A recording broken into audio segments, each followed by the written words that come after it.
오늘 에레미야 2장 말씀을 가지고 주님만이 생수되심을 오늘도 고백합니다.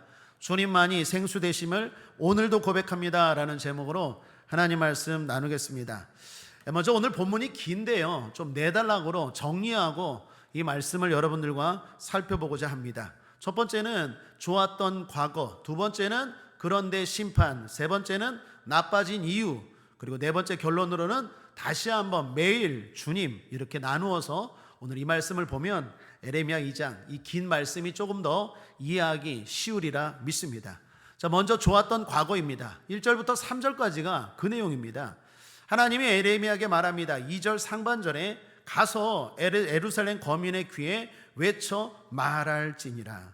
외쳐 말하라 말합니다. 내용이 뭡니까? 계속 읽어보겠습니다. 2절 계속해서 한번 함께 읽어보죠. 시작. 여호와께서 이같이 말씀하시기를 내 소년 때의 우위와 내 결혼 때의 사랑 곧 씨 뿌리지 못하는 땅 광야에서 어떻게 나를 쫓았음을 내가 너를 위하여 기억하노라. 하나님이 말합니다. 이 에레미야야, 가서 전하라. 내가 기억하노라. 소년의 때, 신혼의 때, 그때의 사랑을 내가 기억하노라 라고 말합니다. 우위라는 말이 나오는데 진실이라는 말입니다. 내가 소년의 때에 진실했다는 것입니다. 너와 내가 사랑했다는 것입니다. 그때가 바로 사람으로 치면 결혼 초기 신혼 때와 같았다라는 것입니다. 사랑이 가득했습니다. 진실이 넘쳤습니다.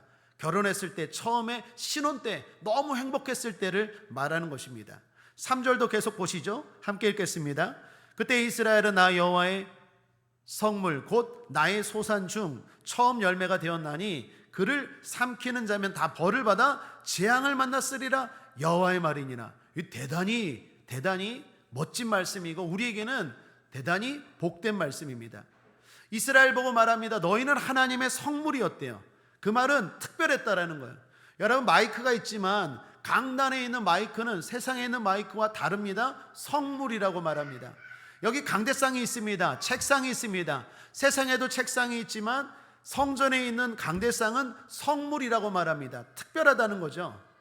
똑같은 거지만 어디에 있느냐, 누구 손에 있느냐에 따라서 다르다라는 거예요. 그게 성물입니다. 이스라엘 백성들이 똑같아요. 그런데 하나님은 이스라엘 백성들에게 너희는 나의 성물이었대요. 특별한 존재였대요. 그래서 어떤 걸 말씀하시냐면 너희를 건드리면, 건드리는 자가 있으면 재앙을 만났다라는 거예요. 할렐루야. 여기서 여러분을 축복합니다. 좋아요, 여러분, 하나님의 성물인 줄 믿습니다. 신앙 고백합시다. 나를 건들면 하나님이 가만두지 않아. 그 얘기예요. 그 얘기. 너 얘 건드리면 내가 가만두지 않는다. 하나님이 이렇게 말씀해요. 그렇게 좋았다라는 거예요. 그게 하나님의 성물이라는 것입니다. 좋아요, 여러분, 그러한 존재로 이 땅을 살아가고 있는 줄 믿습니다. 자, 그런데 문제는 심판입니다. 오늘 보면 좀 뒤로 가서 14절부터가 심판입니다. 끝까지가 심판입니다.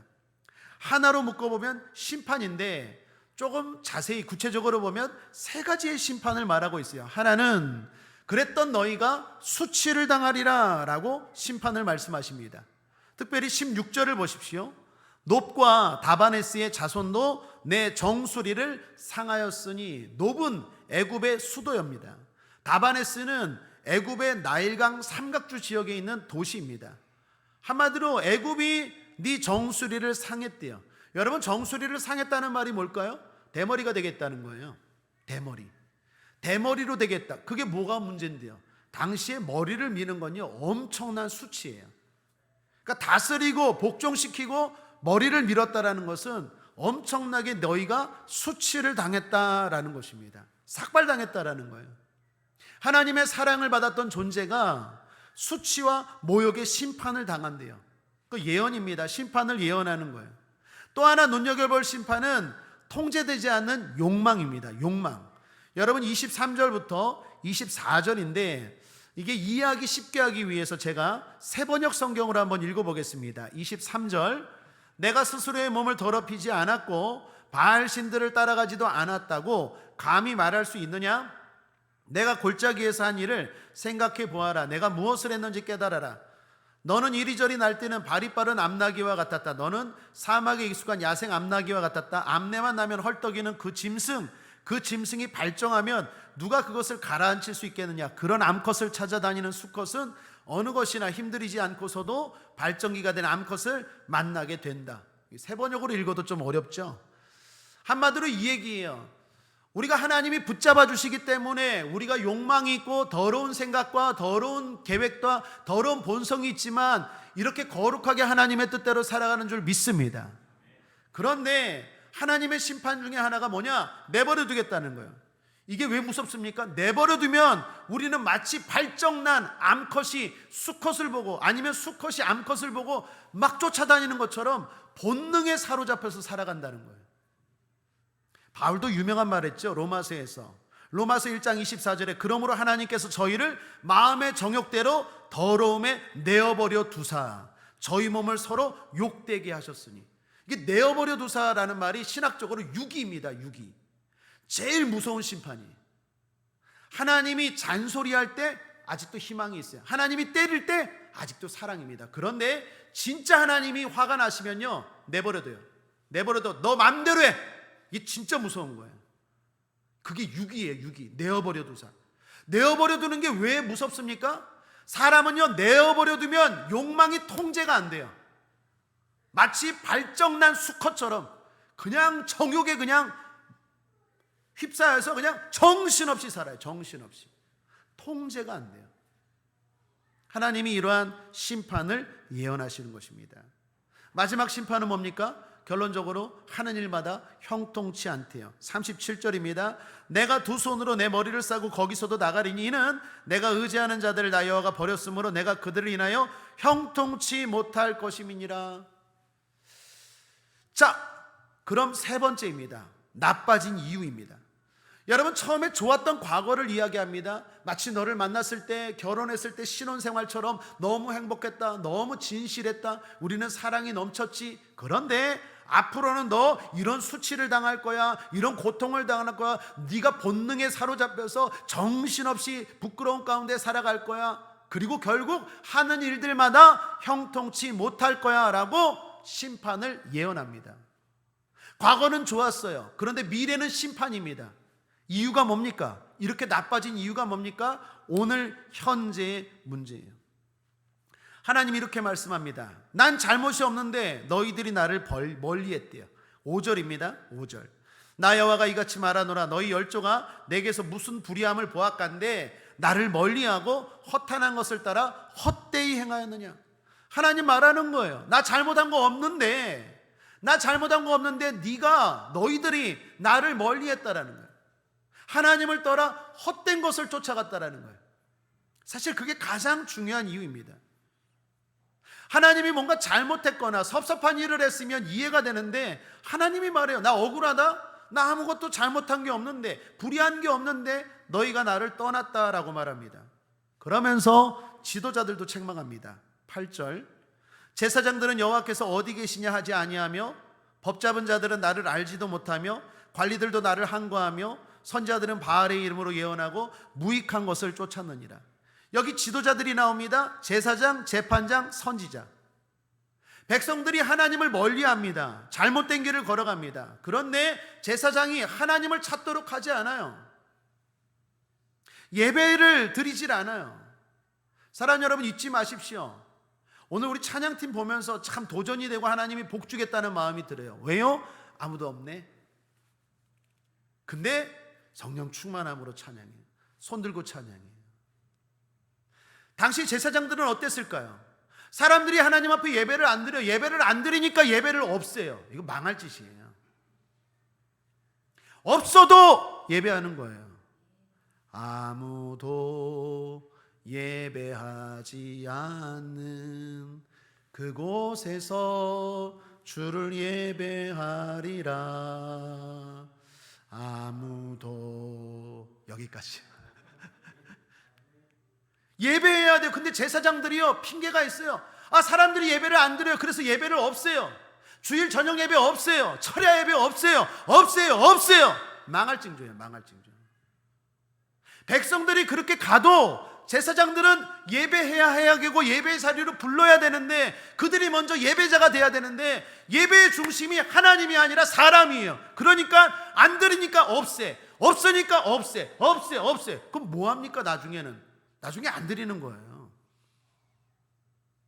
당시에 에레미야 시대 때 제사장들이 그랬다라는 거예요. 사랑하는 여러분, 선포합니다. 우리 주일 저녁 예배 주님 오실 때까지 드릴 거예요. 여러분 다 안 남아도 근데 나오셔야 됩니다.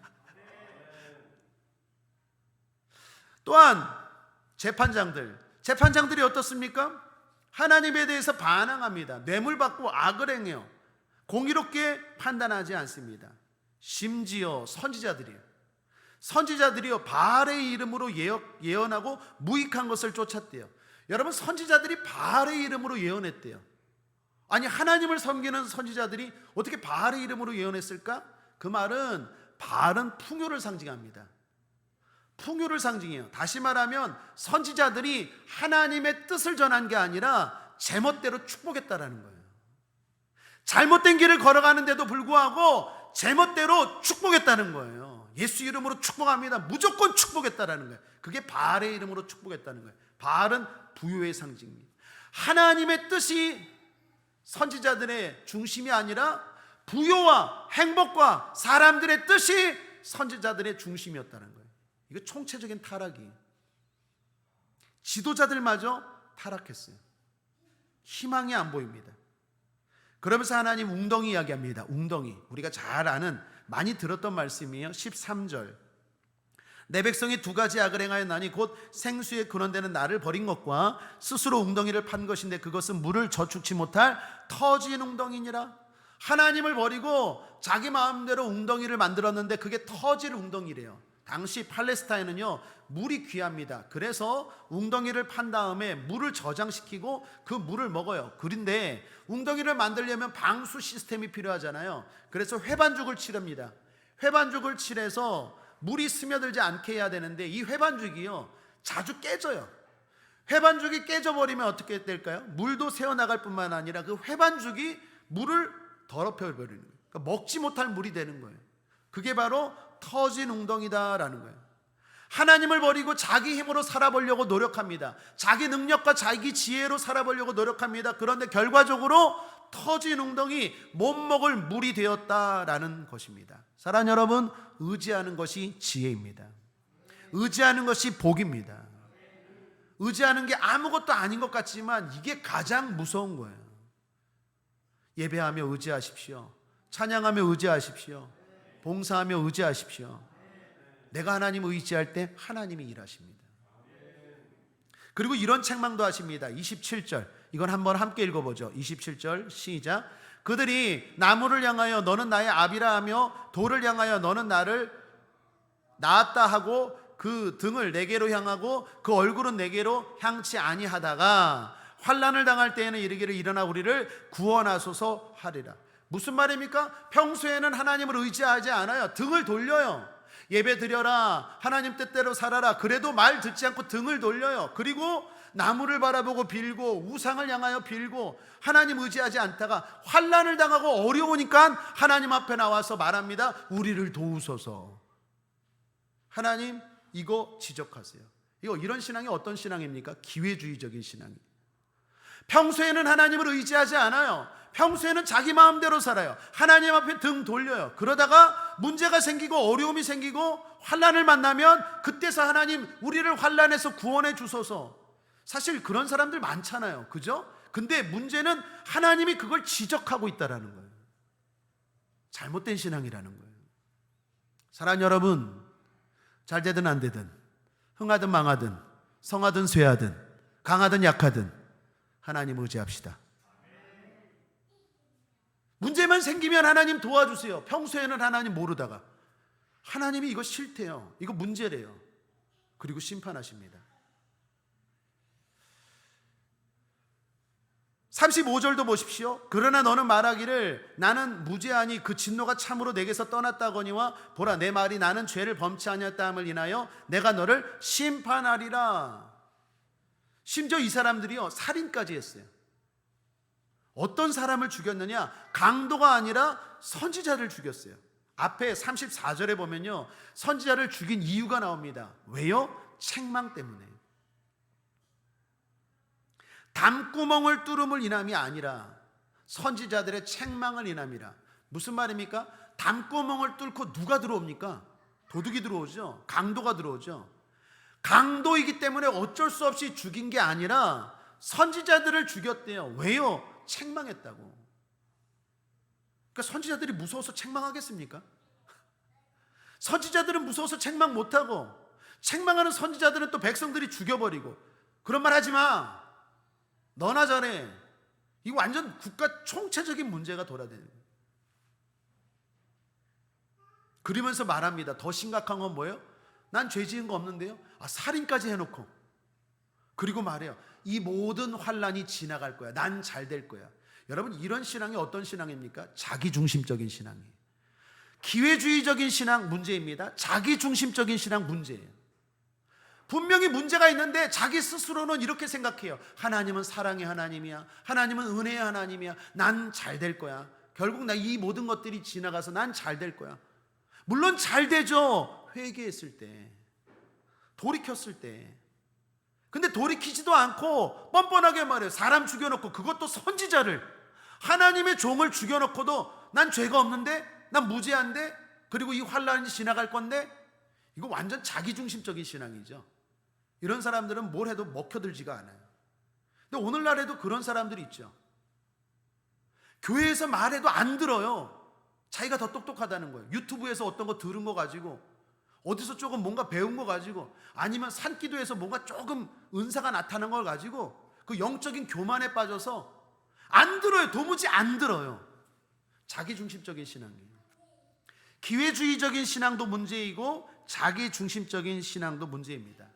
자, 제가 5가지 정도로 정리를 했는데, 이 외에도 하나님이 이스라엘의 잘못들을 지적하십니다. 여기까지가 오늘 에레미야 2장의 내용이라 할 수 있었습니다. 그렇다면 우리가 마지막 붙들어야 할 말씀입니다. 그것은 오늘 제목처럼 생수 되신 주님을 매일 고백하라라는 것입니다.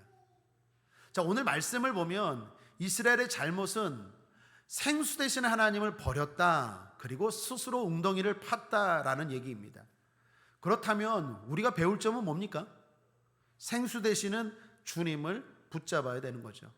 그런 의미에서 한번 따라하겠습니다. 오직 주님만 의지합니다. 주님만 의지하는 거예요. 여러분, 생수를 강조하는데 생수가 누구입니까? 예수죠. 요한복음 4장 13, 14절에 예수께서 대답하여 이르시되 이 물을 마시는 자마다 다시 목마르니와 내가 주는 물을 마시는 자는 영원히 목마르지 아니하리니 내가 주는 물은 그 속에서 영생하도록 솟아나는 샘물이 되리라.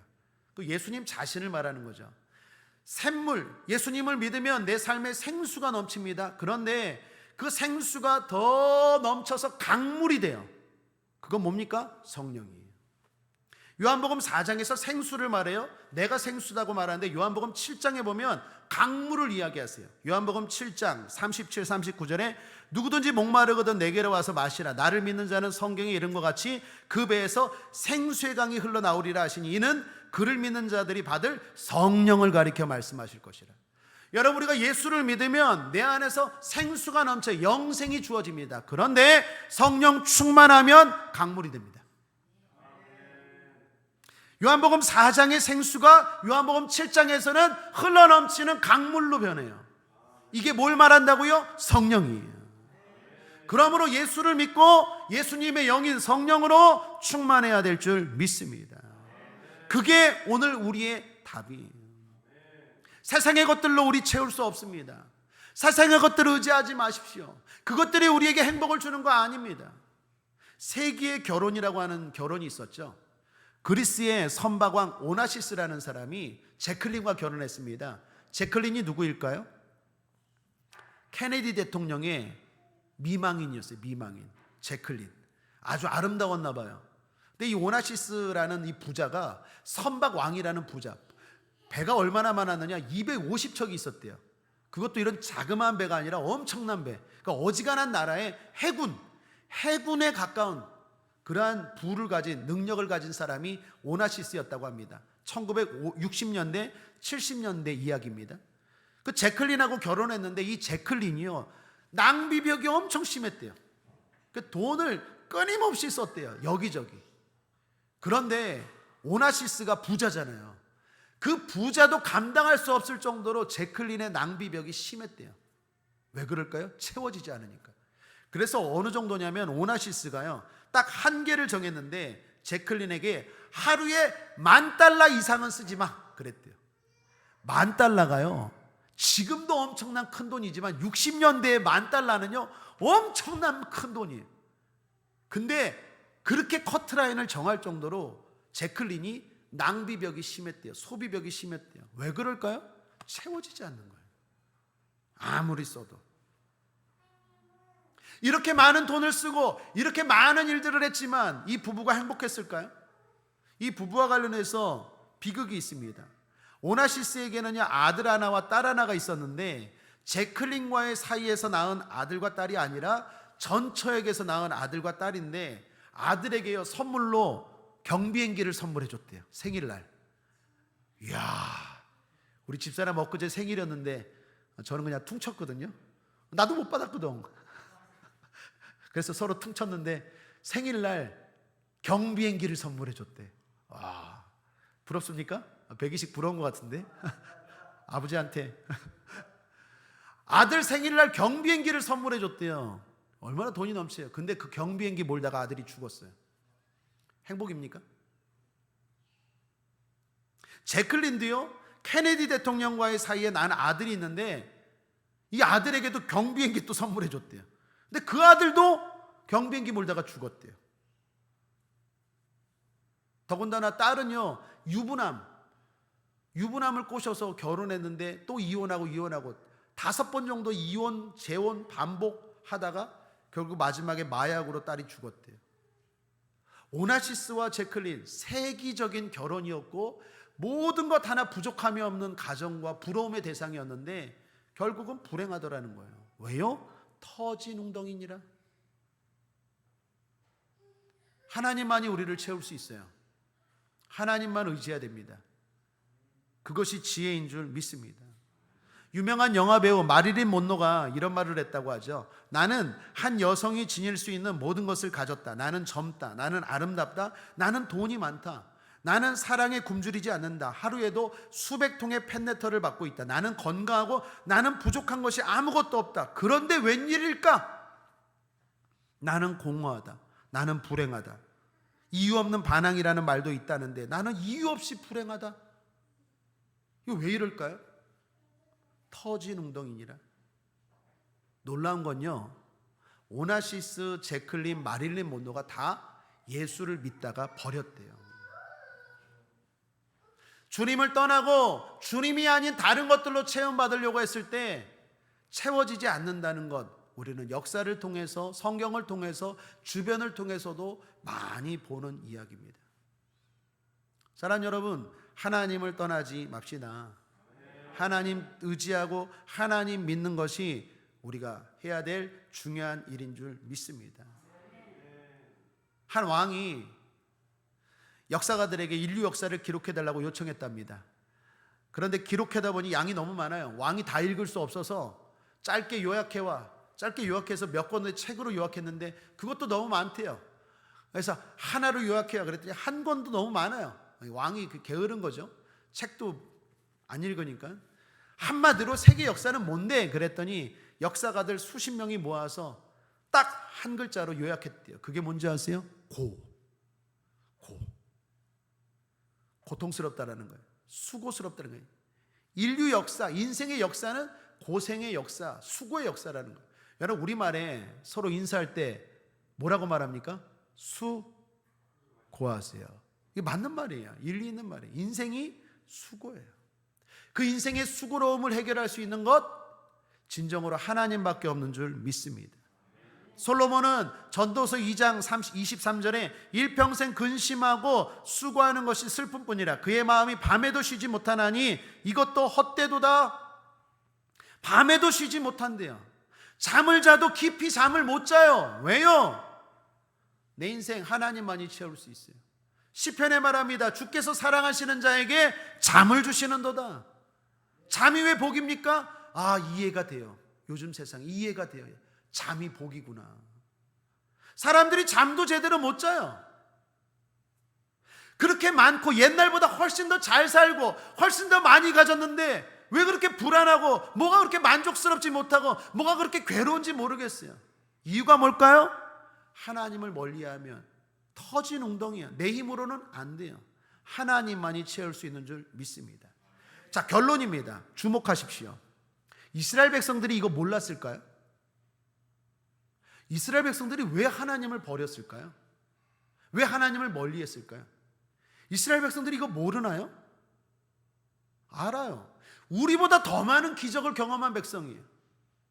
홍해바다가 갈라지는 기적, 그 앞에는 모세를 통한 10가지 능력, 광야에서 만나와 메추라기, 특별히 하나님이 히브리어 그들의 언어로 성경을 주셨고 그들의 몸으로 인종도 그들의 언종으로 주님이 오셨고 이스라엘이 그렇게 특별한 은혜와 기적을 우리보다 훨씬 더 많이 경험했고 체험했던 사람들인데 왜 이럴까요? 왜 이럴까요? 그게 오늘 설교의 핵심입니다. 여러분, 우리도 마찬가지입니다. 하나님이 생수되시고 하나님이 내 인생에 복이 되는 거 모릅니까? 여러분 다 알아요. 교회 다니는 사람에게 물어보십시오. 하나님이 내 인생의 모든 것들을 주관하시고 나는 하나님을 의지해야 됩니다, 여러분 믿습니까? 하면 다 아멘. 근데 왜 그렇게 살지 못할까요? 이스라엘 백성들 왜 이렇게 안 될까요? 이게 우리의 연약함이에요. 이게 우리의 죄성이에요. 그래서 오늘 저의 설교의 결론은요, 이겁니다. 반복이에요. 반복. 답은 반복이에요. 한번 따라하겠습니다. 답은 반복입니다. 성경에 주님의 뜻을 말합니다. 기뻐하래요. 그런데 언제? 항상 기뻐하래요. 반복을 말하는 거예요. 왜? 반복하지 않으면 까먹어요. 난 기쁨의 인생이지. 기쁨의 인생이지. 까먹어요. 반복이에요. 기도하래요. 어떻게? 쉬지 말고. 반복이에요. 기도를 자꾸 까먹어. 나는 하나님을 의지하는 인생이지. 나는 흙이지, 흙이지. 그거 까먹어요. 그러니까 쉬지 말고 기도하래요. 감사하래요. 그런데 전제 조건이 뭐예요? 범사에. 반복의 반복. 그거 까먹어요. 자꾸 까먹어요. 그러니까 반복밖에 없어요. 답은 반복이에요. 이것이 너희를 향한 하나님의 뜻이니라. 기뻐하라, 기도하라, 감사하라. 이거 모르는 사람 어디 있어요? 그런데 그 앞에 걸 주목해야 돼요. 반복하라. 왜? 그렇지 않으면 까먹느니라. 반복하셔야 돼요. 반복이 능력입니다. 반복이 실력이고 지혜인 줄 믿습니다. 반복해서 고백하고 반복해서 다짐해야 됩니다. 그렇지 않으면 잊어버려요. 여러분, 예배 계속해서 반복해서 드리는 거예요. 주일 낮 예배 드렸습니다. 그리고 많은 사람들이 생각해요. 낮 예배 드렸으니까 오후 예배 드리지 않아도 되겠지. 아니요. 오후 예배 드리는 분들 지혜로운 분인 줄 믿습니다. 여기서 은혜 받고 은혜 안 받고 이게 문제가 아니에요. 반복이라니까요. 신앙은 아는 게 아니라 사는 건데 이 사는 게 내 힘으로 안 돼요. 반복해야 돼요. 반복해야 돼요. 요즘 TV 보니까요, 어이없는 일이 벌어졌어요. 두 가지 사건인데 하나는 국회의원이 코인 투자했어요. 국회의원이 코인 투자했어요. 그것도 한 100만 원, 200만 원 정도가 아니라 90억, 100억. 그것도요, 청문회 할 때 이태원 참사 때문에 수많은 사람들이 슬퍼하고 정부를 질타하고 그런 의정 중에 핸드폰 가지고 코인 했어요. 자기 발표 안 하는 시간에. 이 코인이요, 저는 한 번도 안 해봤는데 순간 5천만 원, 억, 1억이 막 왔다 갔다 한대요. 이거 얼마나 벌렁벌렁 거리겠어요. 벌렁벌렁. 그냥 50원은 좀 너무했다. 5천 원, 5만 원이 왔다 갔다 해도 우리 그냥 눈 빨개 갖고 막 그러잖아요. 근데 순간 이게 10억, 1억, 5천만 이런 게 왔다 갔다 하니 이게 집중이 되겠어요? 근데 평소에 한 게 아니라 그런 공청회, 청문회 이거 하는데 이런 게 이게 다 걸렸어요. 거기다가 그 기록들을 보니까 수도 없이 들어갔다 나왔다는 거예요. 전문가가 말합니다. 의정활동을 하면서 어떻게 이렇게 코인을 할 수 있을까? 의심스러울 정도로. 여러분, 국회의원 연봉이 1억 5천입니다. 놀래, 100이씩만 놀래네. 놀래야 돼요. 놀래는 게 정상이에요. 맞아. 100이씩 놀래네. 100이씩은 재벌 치여다. 1억 5천이에요. 1억 5천. 그 대접받고, 그리고 해외 나갈 때도요, 엄청난 특혜가 많아요. 국회의원들 특권이 엄청나게 많습니다. 근데 코인이에요.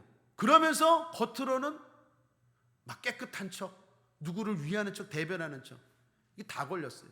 여러분, 제가 지금 이 국회의원을 질타하려고 하는 마음이 아니에요. 저는 사실 이 국회의원을 개인적으로 기대가 컸어요.